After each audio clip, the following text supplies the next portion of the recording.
కేంద్ర ప్రభుత్వం ధరలు తగ్గించి ధరలు ఎక్కువగా ఉన్నాయని వాళ్ళ ట్యాక్సులు తగ్గించుకుంటే దానికి అనుగుణంగా భారతదేశంలో అన్ని రాష్ట్ర ప్రభుత్వాలు ట్యాక్సులు తగ్గిస్తే ఆ రోజు ఆంధ్రప్రదేశ్ తగ్గించట్లేదని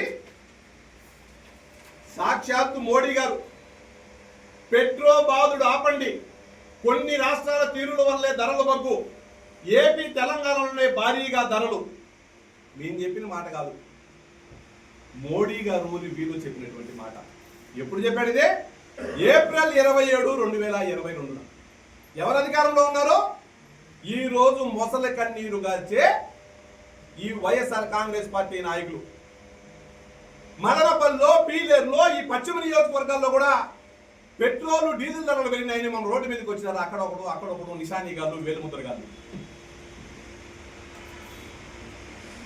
గాడిదల మీద బైకులు కట్టినారు, ఏందో ఆటోలు లాగినారు.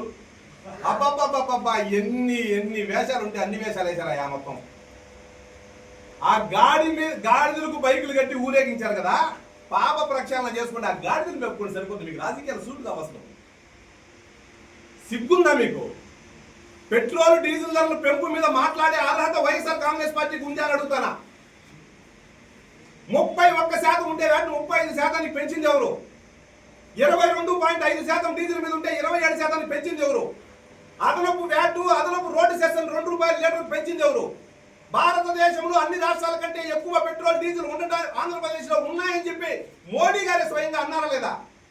వీటన్నిటికీ సమాధానం చెప్పండి. మన చేతులు ₹70 బ్యారెల్ చమురు ధర అంతర్జాతీయ మార్కెట్ లో ఉన్నప్పుడు నువ్వు ఇన్ని ట్యాక్సులు వేసి ప్రజలను పీల్చి పిప్పి చేస్తే ఈ రోజు పశ్చిమాసియాలో యుద్ధం ప్రభావం వల్ల $111 ముడి చమురు ధర పెరిగినా కేంద్ర ప్రభుత్వం నామమాత్రంగా పెంచితే రాష్ట్ర ప్రభుత్వం అదనంగా ఒక్క పైసా కూడా మేము అదనంగా పెట్రోల్ డీజిల్ ధరలు పెంచరా? ఎందుకు పెంచలేదని మా మీద ధర్నా చేస్తావు? నువ్వు పరిపాలన చేసినప్పుడు ఏమేడ్చావు?